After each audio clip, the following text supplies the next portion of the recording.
प्रधानमंत्री बनाने के लिए एक पूरा वातावरण पूरे देश में तैयार हुआ है। उसमें महाराष्ट्र में जोश बहुत ज़्यादा है और मुझको लगता है कि आज़ादी के बाद के इतिहास में सबसे ज़्यादा लोकसभा की सीटें किसी भी गठबंधन को इस बार मिलने जा रही हैं। सर विजन क्या है? आगे का विजन क्या है? सर आगे का विजन क्या है?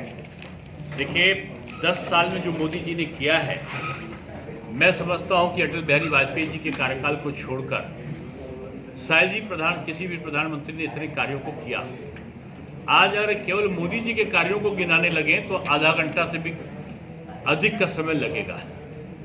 मैं समझता हूं कि आने वाले जो 5 साल हैं इस देश के सबसे महत्वपूर्ण और सबसे ज़्यादा परिवर्तनकारी समय होगा और बहुत बड़ी घोषणाएं नहीं, बहुत बड़े कार्यों के लिए ये भारतवर्ष जाना जाएगा।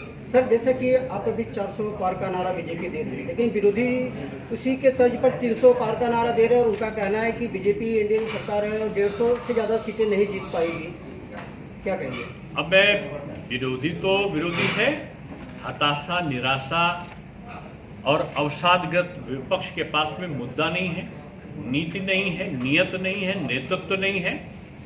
और बीजेपी ने जो कहा है वो किया भी। अभी 3 आपने इसका छोटा सा टेलर देखा है, 3 जो राज्य हैं उनमें एब्सोल्यूट मेजॉरिटी से भारतीय जनता पार्टी कांग्रेस को छीन कर आई है। सर मल्लिकार्जुन, और आप ये निश्चित मानिए कि जिस प्रकार की हवा है पूरे भारतवर्ष में, अभी मैं विदर्भ में था और हम लोगों ने जितनी लोगों के लिए इंतजाम किए थे कि भीड़ आएगी, मैं समझता हूँ उससे 1.5 गुना से ज़्यादा भीड़, 2 गुने से ज़्यादा भीड़ वहाँ पर आई है।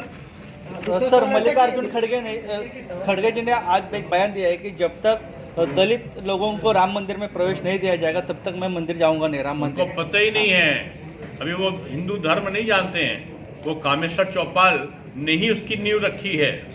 राम मंदिर की नींव जो है कामेश्वर चौपाल ने रखी है। उनको पता नहीं कि वो दलित है कि कौन है।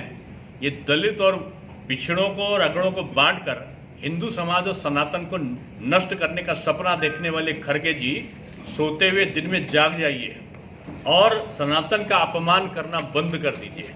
सर विपक्ष का बोलना है कि मणिपुर में बहुत लेट कार्रवाई की, उसके पहले बहुत सारे लोग वहां पर मारे गए। विपक्ष, जो लेडीज लोग हैं उनको विपक्ष जहां विभत्स प्रकार से जहां विभत्स घटनाओं को प्रश्रय देने की कोशिश करता है, मैं समझता हूं कि भारत की जनता समझ चुकी है। मणिपुर में कठोरतम कार्रवाई हुई है। वहां किसी का भी कोई करने पर मैं समझता हूं कि कोई भी कदम उठाने के लिए सरकार स्वतंत्र है। सर पालघर का प्रत्याशी बीजेपी का रहेगा मित्र पक्ष का? वो यहाँ की जनता का होगा और यहाँ की जनता का भी होगा और नरेंद्र मोदी जी को वोट जाएगा। यहाँ का जो प्रत्याशी होगा वो उसका एटीएम का खाता होगा और एटीएम के खाते का कनेक्शन जो है वो सीधे नरेंद्र मोदी जी के अकाउंट में वो वोट जमा होगा। सर उद्धव ठाकरे जहां जहां प्रचार करने जाते हैं उस समय वहां पे एक ही नारा उनका गूंजता है कि बीजेपी इस बार तड़ी पार। क्या कहेंगे इस बारे में? अब तड़ी पार की घटना उन्होंने स्वयं करी है। वो स्वयं आइडियोलॉजी को छोड़कर चले गए, स्वयं अपने कार्यकर्ताओं को छोड़कर चले गए, राम मंदिर के भूमिका को छोड़कर चले गए, हनुमान चालीसा के कहने वालों को दंड देने लगे। तो इसीलिए उद्धव जी को जनता दंड देने के मूड में है। पहले तो उनके सांसद और विधायक गए थे, आमदार और खासदार, अब उनकी जनता उनके हाथ से चली गई। उनका वोटर, उनका कार्यकर्ता, उनका 90% जो कार्यकर्ता पदाधिकारी और बीजेपी के साथ खड़ा। सर चुनाव के वक्त राहुल गांधी जी अभी चाइना की घुसपैठ की बात कर रहे हैं बार बार। राहुल गांधी जी चाइना होकर आए हैं ना, तो उनकी बात भी होगी वहाँ चाइना के लोगों से। राहुल जी को मैं समझता हूँ कि अब थोड़ी अपनी उम्र के आधार पर अपने जो वक्तव्य हैं उनको इम्प्रूव करना चाहिए।